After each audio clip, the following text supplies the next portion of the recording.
মাকক যেনিবা নিজৰ কেঁচুৱাটোৱে যেনিবা আমনি কৰিলে সেই বুলিলে অসুৰীয়ে মাৰিছিলে বাৰু মায়াকে চলাটো মা ঠিক তেনেধৰণে ঠিক তেনেধৰণে ভগৱন্তৰ বিচাৰবিলাক তেনেকুৱা তাৰপৰা আহিছে গুণী জানি লন্ত মনে এত দিনে মূৰৰ স্থানে সখী আশী লন্ত জীৱা কাজ যে তুমি বহু দিনৰ মূৰত মোৰ ওচৰলৈ আহিছা গতিকে মই তোমাক কি দি সম্ভাষণ জনাম গতিকে সখী ঘৰ কেনে কোৱাচোন ঘৰৰ খবৰটো কোৱা ঘৰত কেনে আছে বান্ধৱী সখী কেনে আছে তোমাৰ ল'ৰা ছোৱালীকেইটা কেনে আছে আৰু এতিয়া যে তুমি ইমান দূৰলৈ যে তুমি আহিছা মোক বিচাৰি মই ইমান সুখী হৈছোঁ ভগৱন্তে ভাল পাইছে ভাল পাইছে কি কৈছে গৃহাচৰ্ম ধৰ্ম ধৰি মুহূৰ্ত ভকতি কৰি তুমি থাকোঁতে ব্ৰাহ্মণ তপু ধন তুমিতো সদায় গৃহ ধৰ্ম পালন কৰি আছা আৰুতো তুমি সদায় মোৰ নামটো লৈ আছা গতিকে এই চাৰি আশ্ৰমৰ ভিতৰত গৃহাশ্ৰমটো শ্ৰেষ্ঠ ধৰ্ম ব্ৰহ্মচৰ্য পানপ্ৰস্থ সন্ন্যাস দায়স্থ গৃহস্থ ধৰ্ম আমি আইসকল বাপ সমস্যাই গৃহ ধৰ্মটো কেতিয়াও লছ নকৰিব দেই লছ নকৰিব সন্ধিয়া বহু কাম এৰিও ধূপডাল জ্বলাবলৈ যত্ন কৰক সন্ধিয়া আপুনি গা পা ধুই সোনকালে আপুনি বাটত বা তুলসী তলত বা ফুলতলিত বা মণিকূটত এগছি বন্তি জ্বলোৱাৰ ব্যৱস্থাটো কৰক আহ্বান কৰক ভগৱন্তৰ মাতক প্ৰভু দিনটো আপুনি ভালে ভালে চলালে এতিয়া আৰু নিদ্ৰা যাম টোপনি যাম গতিকে প্ৰভু আপুনি ঘৰখন ৰখি চাবলগীয়া হ'ব ভগৱন্তক দায়িত্ব দি দিয়ক তে আপুনি ধূপডাল বন্তি ভাগ জ্বলাই ভগৱন্তক যেতিয়া দায়িত্ব দি দিব ভগৱন্তই তেতিয়া সুদৰ্শন চক্ৰ ধৰি থাকিব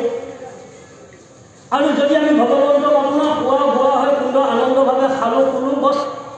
ভগৱন্তৰ প্ৰতি চিন্তা নাই তেতিয়া গৃহ ধৰ্ম নহয় ল'ৰা ছোৱালীবিলাকক শিকাব লাগে বোপাও স্কুললৈ যোৱাৰ আগতে তুমি হেৰি কোৱাচোন এটা ঘোষা গাই লোৱাচোন তুমি বঢ়িয়াকৈ আসনত বহি তুমি ঘোষা এটা গাই যোৱা দেই ঘোষা এটা গাই দিলে তুমি ভগৱন্তক সাঁঠি কৰি তুমি স্কুললৈ যোৱা আৰু তাৰপৰা আহি তুমি মই নাথাকিলে তোমাৰ মা সেৱা কৰিবা আৰু মই থাকিলে মোকো সেৱা কৰিবা ময়ো তোমাক সেৱা কৰিম এতিয়া ল'ৰাটোক তেনেকৈ শিক্ষা দিয়ক ছোৱালীজনী তেনেকৈ শিক্ষা দিয়ক ছোৱালীজনীয়ে আপোনাৰ বাপকক সেৱা কৰিলে বাপকে ছোৱালীজনী সেৱা কৰিলে যোৱাচোন তোমাৰ মাক সেৱা কৰা মাকক সেৱা কৰিলে ছোৱালীজনী বা ল'ৰাটোৱে আকৌ মাকেও সেৱা কৰিলে বাৰু এনেকৈ সেৱা কৰিব লাগিব দেই সেৱা কৰিব মানুহ ডাঙৰ মানুহ কেতিয়াও তেনেকৈ নক'বা লগৰ সমনীয়াৰ লগত মিলি থাকিবা কাজিয়া নকৰিবা এইবোৰ শিক্ষা আজি যেনেকৈ গায়স্থ ধৰ্মৰ শিক্ষাকণ তেওঁলোক দুইজনে আলোচনা কৰিছে যে আমি কেনেকৈ আলোচনা কৰিব লাগে গতিকে সেইকাৰণে আমাৰ এখন পুণ্য ভাৰত ভূমি এই পুণ্য ভাৰত ভূমিত আমাৰ জন্ম লোৱা বৰ সৌভাগ্য যেদি তেতিয়া এখন ভাৰতত জন্ম ল'ব নাই সেইকাৰণে কৈছে সবাতো তময়িতো ভাৰত বৰিষ তাতে জন্মি দেখইছা দেৱ এইখন ভাৰতবৰ্ষত স্বৰ্গত থকা দেৱতাসকলে কিন্তু পৃথিৱীলৈ আহিবৰ কাৰণে অৰ্থাৎ ভাৰতলৈ আহিবৰ কাৰণে বৰ ইচ্ছা কৰিছে কিন্তু তেওঁলোক আহিব নোৱাৰে কিয় নোৱাৰে অসুৰৰ ভয়ত তেওঁলোকে যুদ্ধত হাৰি অমিত খাই ল'লে নহয় অমিত খালে স্বৰ্গত অমিত খালে যে স্বৰ্গত যেতিয়া অমিত খালে তেওঁলোক অমৰ হ'ল যে অমৰ হোৱাৰ কাৰণে তেওঁলোক পৃথিৱীলৈ আহিব মানে ভাৰতলৈ আহিব এবাৰ যদি তেওঁলোকে যদি ভাৰতলৈ আহিব পাৰিলেহেঁতেন 60 বছৰ নহয় 5 বছৰ বয়সতেই ভক্তি কৰি ভগৱন্তক লাভ কৰিব পাৰিলে ইমান সুন্দৰ ঠাই আমাৰ ভাৰতবৰ্ষ কিন্তু এনেকুৱা এটা জেগাত যদি আমি জন্মগ্ৰহণ কৰিছোঁ জন্ম কৰিও লৈও যদি আমি ভগৱন্তক চিনি নাপাওঁ ভকতক চিনি নাপাওঁ যোৱা ৰাস্তাটো যদি জুই খালি যদি পাকা কৰি নলওঁ ভাল কৰি নলওঁ তাৰ বাবে ভগৱন্ত কেতিয়াও দুখী নহয়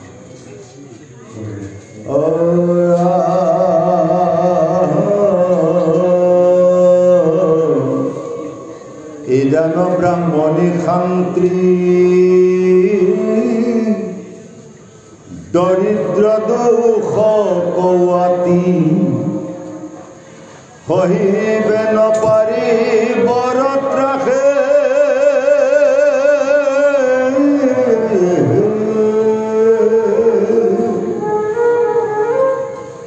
মইয়া নখা জানি বুলি লাকা কুটি বাণী যায় প্ৰভু মাধৱ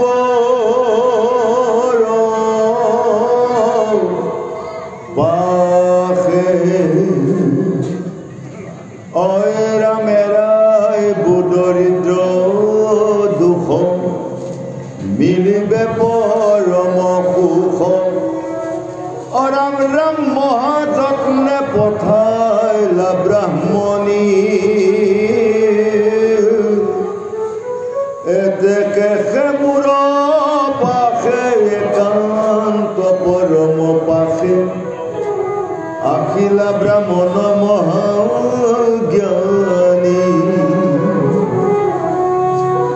এতেকে ইহাকৈ আমি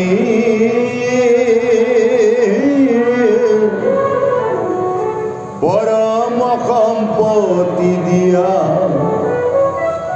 সন্দাই দৰিদ্ৰ মহদুখ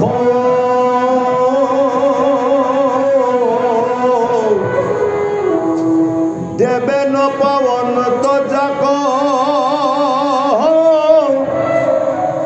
হেন সিদ্ধি দিব ব্ৰাহ্মণীৰ হুকম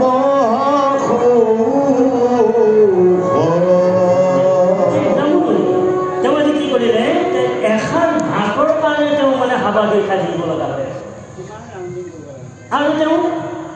তেওঁ নিজৰ মাতৃ হিচাপে তেওঁ ভোকাটো হৈ থকাটো স্বাভাৱিক কিন্তু তেওঁলোকৰ পুত্ৰ চাৰিজনৰ মুখলৈ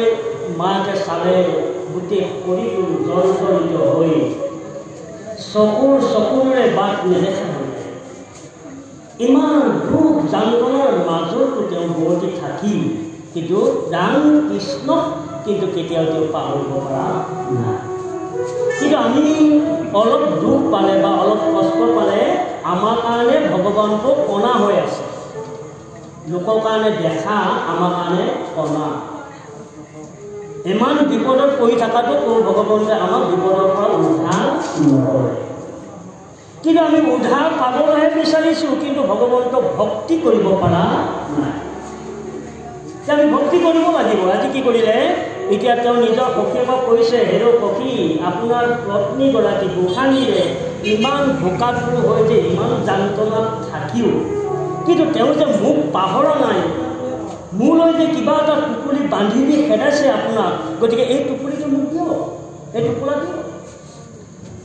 নহ'লে মোৰ আত্মাই কেতিয়াবা শান্তি নাপাব গতিকে আমাৰ এইকাৰণে কৈছে যে আমি প্ৰসাদখিনি আগত খাবলৈ ওলাওঁতে আমি আগতীয়াকৈ কাট দিব লাগে ভাত বুলি কৈছোঁ বা ভাত আৰু প্ৰসাদ বুলিলে হয়তো মানে হয়তো মাহ প্ৰসাদো কোনোবাই হয়তো বুজিব পাৰে গতিকে ভাত বুলি পোনে পোনে কৈছোঁ আৰু গতিকে ভাত ৰান্ধি যদি আমি খাবলৈ আগত লওঁ তেতিয়াহ'লে আমি পহিলা কাট দিব লাগে পহিলা আমি চকুৰে খায় তাৰপিছত হাতেৰে খায় তাৰপিছত মুখেৰে খায় নহয় জানো কিন্তু তাৰ আগত আমি কাট দিব লাগে তাৰ আগতে আমি ঈশ্বৰক অৰ্পণ কৰিব লাগে হে প্ৰভু আপোনাৰ যোগাযোগৰ দ্বাৰাহে আজি এই মুঠা মই অন্ন মই খাব মই পাম প্ৰভু গতিকে আপুনি মোক কৃপা কৰিব আপোনাৰ অন্ন আপুনি গ্ৰহণ কৰক প্ৰভু আপুনি গ্ৰহণ কৰাৰ পিছতহে মই অন্ন খাম তেই ঈশ্বৰক অৰ্পণ কৰিহে তেতিয়া আপুনি খাওক আচ্ছা পানী গিলাচ আপুনি কৃষ্ণ পানী খাব এই পানী গিলাচটো আপুনি ঈশ্বৰক অৰ্পণ কৰক প্ৰভু আপোনাৰ বস্তু আপুনি গ্ৰহণ কৰক তাৰপিছত মই যিকোনো বস্তু ফলৰ ভাৱে কেন্দ্ৰ কৰি যিমানবোৰ আমি খাদ্য খাই জীয়াই আছোঁ এই খাদ্যবোৰ আমি ঈশ্বৰক অৰ্পণ কৰিব লাগে ঈশ্বৰক অৰ্পণ কৰাৰ পিছত যদি আমি সেই অন্ন ভাত বা সেই প্ৰসাদ ভাত যদি আমি খাওঁ তাৰ পৰা কোনো বিকাৰ নহয় আমাৰ তাৰ পৰা কোনো বেমাৰ আজাৰ আহি নপৰে ঈশ্বৰক অৰ্পণ নকৰাৰ কাৰণে আমি কিছুমান খাদ্যৰ দ্বাৰাই আমি বেমাৰ ভুগিব লগা কথাটো গম পাইছে বা সমস্ত আইনসকল তাৰমানে ঈশ্বৰক অৰ্পণ নকৰাকৈ আমি আহাৰটো খোৱাৰ কাৰণে আহাৰেও আমাক বেমাৰ কৰি আছে খাদ্যই আমাক বেমাৰ কৰি আছে গতিকে আমি খাবলগীয়া খাদ্যকণ ঈশ্বৰক অৰ্পণ কৰিব লাগে এতিয়া ক'লে এতেকে মূৰৰ পাশে একান্ত পৰম পাশে আখিলা ব্ৰাহ্মণী মহাজ্ঞান গতিকে কি কৰিলে যে মহাজ্ঞানী জ্ঞানী কাক কয় যে জ্ঞান বহু প্ৰকাৰ আছে যে বহু প্ৰকাৰ জ্ঞানৰ ভিতৰত এতিয়া কৈছে ব্ৰহ্মজ্ঞান যাৰ ব্ৰহ্মজ্ঞান আছে ব্ৰহ্ম মানে অগ্নি মানে পোহৰ মানে ব্যৱস্থা গতিকে যিজনে সমস্ত যেনেকৈ সূৰ্যটো যেনেকৈ সকলোকে পোহৰ দিয়া এটা ব্যৱস্থা কৰিছে ভগৱন্তৰ আজ্ঞালৈ আমিও ভকতে সকলোকে সমভাৱে দেখাৰ যিটো পোহৰ এই পোহৰ ভাগটো থাকিব এই পোহৰ ভাগটো যদি আমি ৰাখিব পাৰোঁ বা আমাৰ যদি থাকে তেতিয়াহ'লে আমি এজন একান্তৰ কৃষ্ণ ভক্ত হ'ব পৰা ব্যৱস্থাটো তেওঁলোকে কৰি আছে।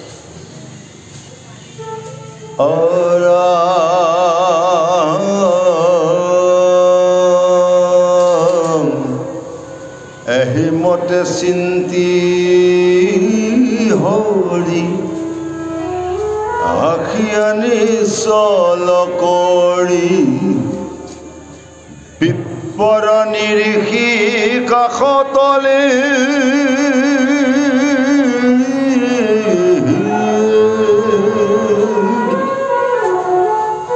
কিবাৱানি আছা বোলে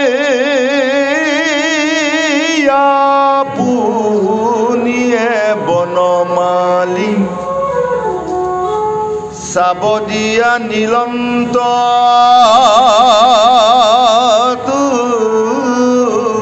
পলি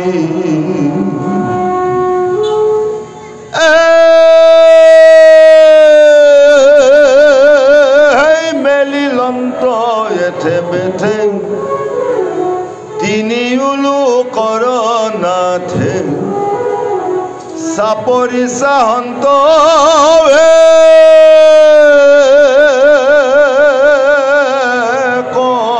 স্ত্ৰী আতি পুতলাক যেনো বান্ধি আছে আৰু বস্ত্ৰে দেখি কৃষ্ণ ভৈলা মহাতু স্ত্ৰী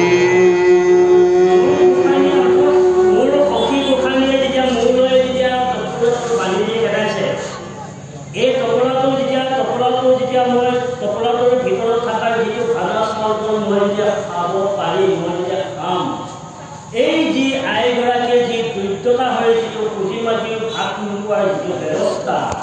এই ব্যৱস্থাটোৰ পৰা মই তেওঁক উদ্ধাৰ কৰিম মানে কি কৰিম তেওঁক মহাধনী বনাই দিম যাতে বৃন্দাবনৰ ৰাজ্যখনত যাতে তেওঁ থাকি আৰু দ্বিতীয়জন ধনী কেতি আৰু নোলায়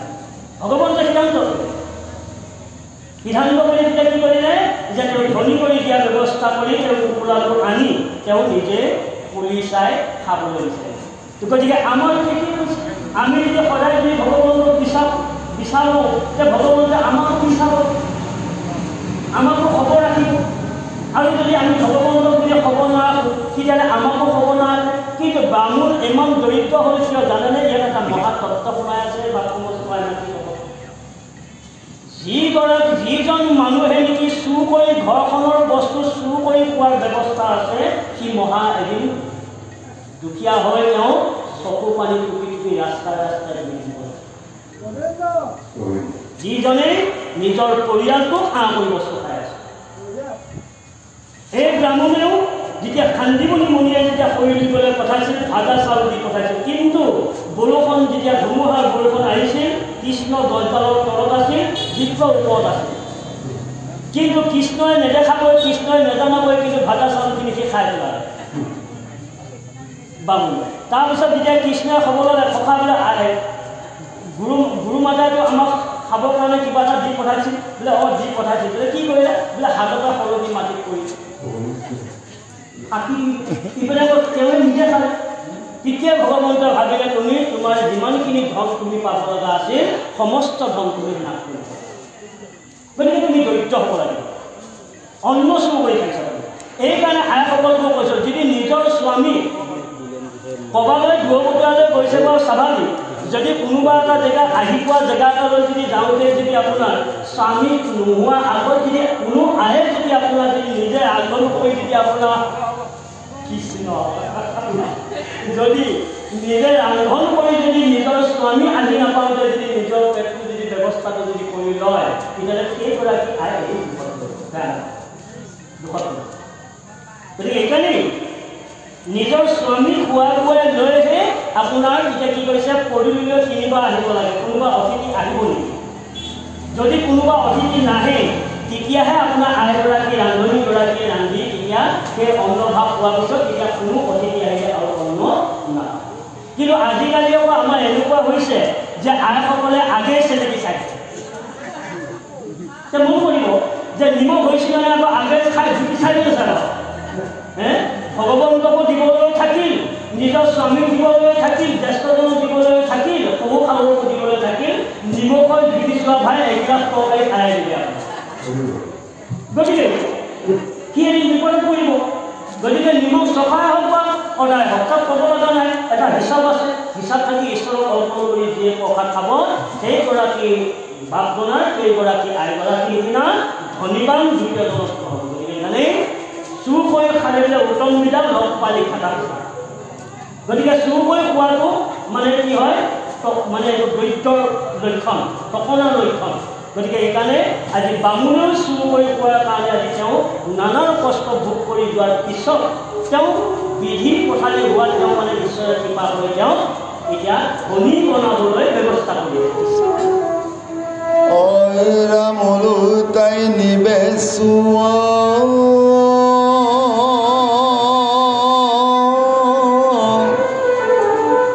মূৰণতো আশ পোৱা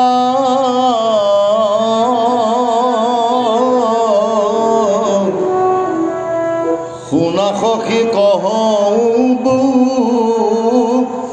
যাই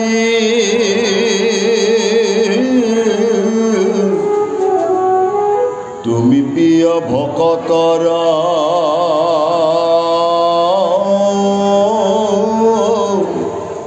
লভিব সন্দেহ হেন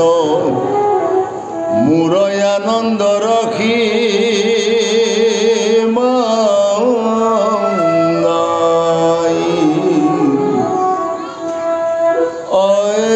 আজি স্বৰ্গ দখলোক হমে তুখিলে মোক এইটো পৃথক গুন্দি গুটি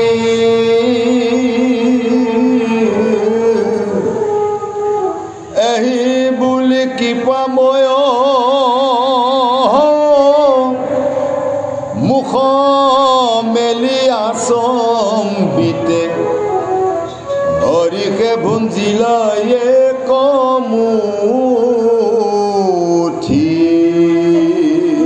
ঈশ্বৰ আৰু ইমান মানে তেওঁ হেঁপাহ লাগি আছে ভকতৰ হাতেৰে মানে প্ৰসাদ খাবৰ কাৰণে ভগৱন্ত ইমান মানে তেওঁ উকাল আছে। আইগৰাকী কি কৰিছে, মোৰে তুমি অকল ভগৱান দিবলৈ দিব, তুমি নিদিলে কি হ'ব, মোক দিব লাগিব। আইগৰাকী মোৰো দিশ আছে। এইকাৰণে কৈছে যে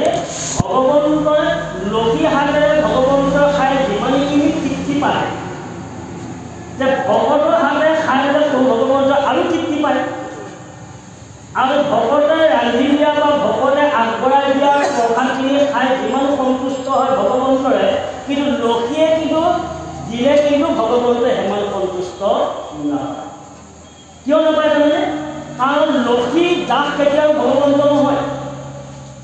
সদায় লক্ষীয়ে কিন্তু যদিও ভগৱন্তৰ পাৱৰ মালিচ কৰি আছে, তথাপিতো কিন্তু লক্ষী তলতীয়া কিন্তু ভগৱন্ত নহয়। ভগৱন্ত কাৰ তলতীয়া? ভগৱন্ত হৈছে ভকতৰ তলতীয়া। ভকতে য'তে মোক বিচাৰে ভকতে তললৈকে লক্ষীকো এৰি বৈকুণ্ঠকো এৰি ভকতৰ মাজত ভগৱন্ত শিকাবি ভকতক ভাল পায়। যদি ভগৱন্তই যদি আমাক ইমান ভাল পায় আৰু ইমান যদি আমাক ভকতক যদি ভগৱন্তই যদি বিশ্বাস কৰে, তেতিয়াহ'লে বিশ্বাসত আমি কিয় টেঙা লগাই দিওঁ?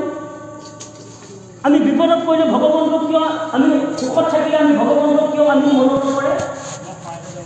বিপদত পৰিলে আমি ভগৱন্তক মনত কৰে, কিন্তু সুখত আমাৰ ভগৱন্ত মনত নাই। এইটো আমাক বুজাই দিয়ে। এইকাৰণে কৈছে আইসকল বা সমস্ত, গতিকে ভকতৰ হাতেৰে কোনো ভগৱন্তৰ প্ৰসাদ খাবৰ কাৰণে বৰ উতাল বৰ ইচ্ছা কৰে। গতিকে এইকাৰণে কৈছে এহি বুলি কৃপাময় মুখ মেলি আচম্বিতে হৰি কৈছে হৰিকেশে ভুঞ্জিলা একমুঠি। গতিকে কি কৰিলে, টপলাটো সুন্দৰকৈ খুলি মোৰ ভকতনীয়ে মোলৈ দিছে বুলি এগাল খাবলৈ ভগৱন্তৰে ব্যৱস্থাপন কৰিছে। আমাৰো মুঠি লৈলা তুলি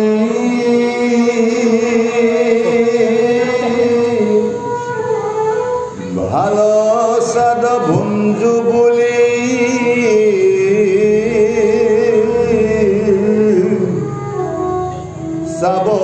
ধৰিলা লক্ষ্মী থাৰে আওৰানো ভুঞ্জিবা বুলি কহিলন্ত্ৰ মৃদু কৰি পৰমেশ্বৰী ধীৰে ধীৰে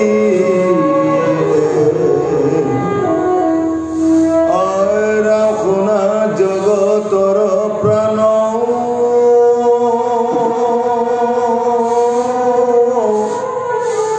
স্বামী দেৱ নাৰায়ণ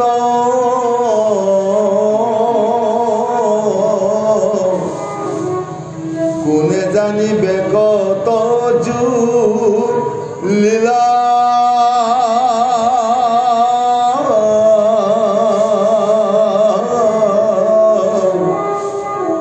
ভুঞ্জিলা হয় কমুঠি তিজগত ভৈলা তুষ্টি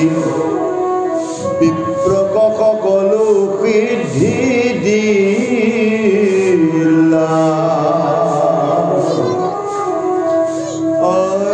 আমিও মুঠি ভুঞ্জা দেবে মারু যাইবে লাগে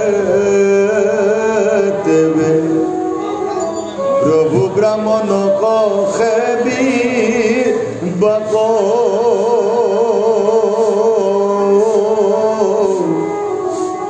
এই মুঠিতে দিও কৌ প্রভু রাখি মুক সেৱা কৰি থাকো তোমাক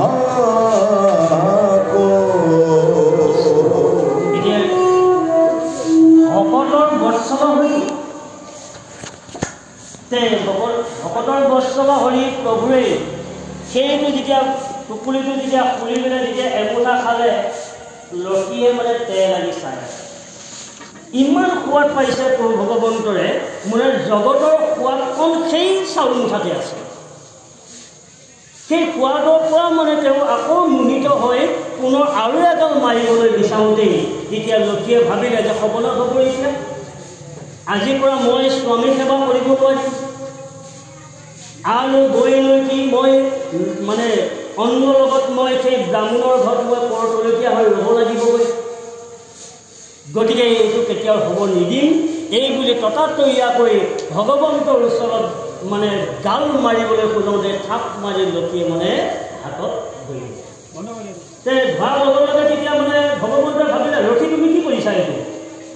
বোলে প্ৰভু ৰ'ব বোলে লোৱা সময় নাই মই ইমান তৃপ্তি পাইছোঁ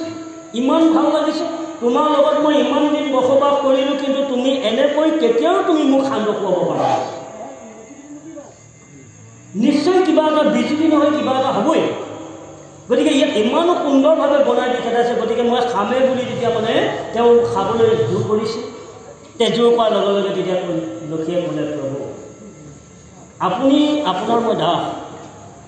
আৰু কত হাজাৰ হাজাৰ বছৰ তপস্যা কৰি মই আপোনাক স্বামী হিচাপে মই এই জনমটো লাভ কৰিব পাৰিছোঁ গতিকে এনেকুৱা এজন স্বামীৰ হাতৰ পৰা এৰি গৈ আকৌ মই এখন গৃহ ৰাজ্যত মই কিন্তু দাসী হিচাপে মই কিন্তু তাত ৰৈ থকাটো কিন্তু মই কেতিয়াও মই সহ্য কৰিব নোৱাৰোঁ প্ৰভু গতিকে আপুনি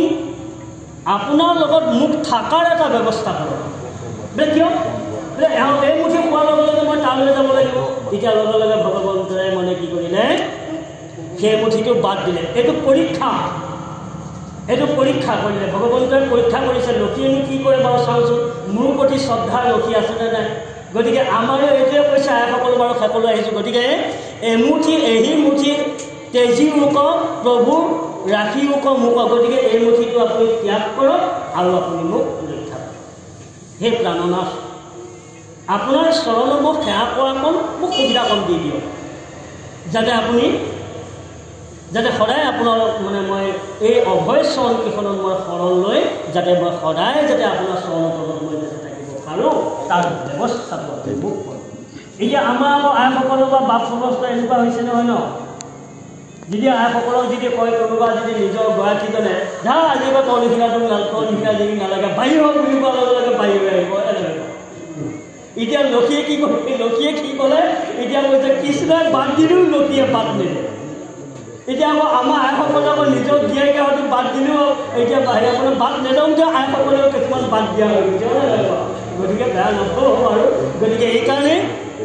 আমি সদায় ঈশ্বৰ ভক্তি কৰক, স্বামী সেৱা কৰক, শহু শাহু ভক্তি কৰক। গতিকে এই ভক্তিটোৱে আপোনালোকক প্ৰভু ভগৱন্তই কৃপা কৰিব। আৰু সময়ক লক্ষ্য ৰাখি আপোনালোকক মই আজি বহুত বছৰে বুলি কৈছোঁ আৰু পাৰ হৈ গৈছে বছৰ আপোনালোকৰ লগত তেনেকৈ ভাগৱতৰ কথাখিনি আলোচনা কৰিবলৈ পৰা নাই। আজি তথাপিকে প্ৰত্যেক কমিটিৰ ফালৰ পৰা আপোনাৰ ফোনটো যোৱাৰ লগে লগে আমি দুইজন আহি আপোনালোকৰ ওচৰত আমি ধৰ্ম আলোচনা কৰিলোঁ। গতিকে ইয়াতেই ভুল কিবা দুৰ্গতি থাকিলে সমস্তৰ অপৰাধ আপোনালোকে নিজৰ দাঁত বুলি আপোনালোকৰ চৰণত ঠাই দিব। আৰু মই ইমান